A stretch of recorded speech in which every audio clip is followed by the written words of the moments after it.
ایک تو یہ ہے کہ کوئی یوٹیوبر تھا رجب بٹ، جنہوں نے 256 جو حضرت محمد صلی اللہ علیہ وسلم کی گستاخی کے جو دفعہ لگتی ہے، اس کے بعد بھی وہ ملک سے فرار ہو گیا، چلا گیا۔ تو ملک میں بہت سی چیزیں ہیں، تو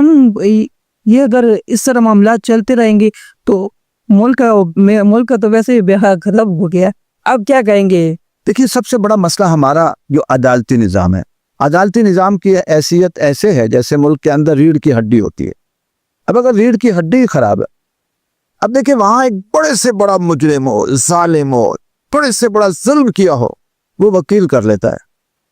اور وکیل کرنے کے بعد ان وکیلوں کو سارے رسے معلوم ہوتے ہیں، اس کو میں نے کیسے پاک صاف کرنا ہے، کیسے واشنگ مشین میں۔ خود ججوں نے مجھے کہا کہ جی ہم سزا دینا چاہتے ہیں لیکن نہیں دے پاتے، کہ وہ ہمیں ایسا گھیر لیتے ہیں وکیل۔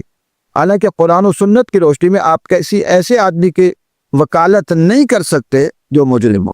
یہاں ہر مجرم کو وکیل کرتا ہے، بڑے سے بڑا مجرم ہو اور بڑے سے بڑا وکیل کرتا ہے جو کروڑوں روپے کا ہوتا ہے، پھر ججوں کو پیسے دیے جاتے ہیں۔ تو جب تک عدالتی نظام ہمارا سیٹ نہیں ہوگا، مسائل حل نہیں ہوگا۔ ہمارے عدالتی نظام میں رشوت چلتی ہے کہ میں نے کہیں پڑھا ہے کہ ہندوستان نے تو پھر بھی ایک حد قائم کر دی کہ اتنے عرصے میں فیصلے ہونے چاہیے، غلطی بھی ہو سکتے ہیں، لیکن میں نے کہیں پڑھا کہ انہوں نے کہا 6 مہینے میں سزائیں ہو جانی چاہیے، لیکن ہمارے ہاں تو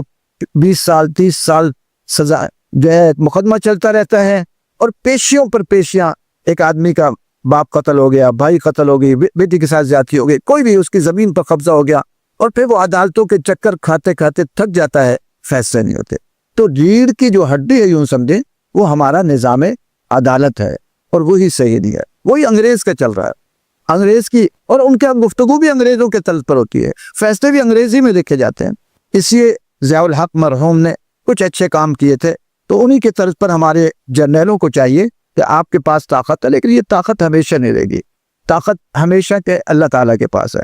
بڑے بڑے جرنیل ہیں، آج وہ قبروں میں پڑے ہوئے ہیں، بڑے بڑے کرنل ہیں، میجر ہیں، بڑے بڑے عہدوں والے ہیں، لیکن وہ آج قبروں میں پڑے ہیں، اور ان کا نام و نشان مل گیا۔ اس لیے ہمارے آج کے جو جرنیل ہیں، کرنل ہیں، میجر ہیں، لیفٹیننٹ ہیں، یہ سارے پھول اور یہ سارے تبغے مبغے یہ سب ختم ہو جائیں گے۔ اس لیے ان کو چاہیے کہ اس ملک میں قرآن و سنت کو نافذ کریں،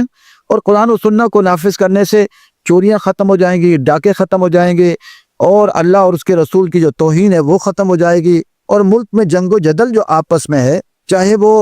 ادھر بلوچوں کی ہو اور چاہے ادھر ہمارے طالبان اور مجاہدین سے ہو، یہ ساری ختم ہو جائے گی، اور ملک میں امن و امان قائم ہو جائے گی۔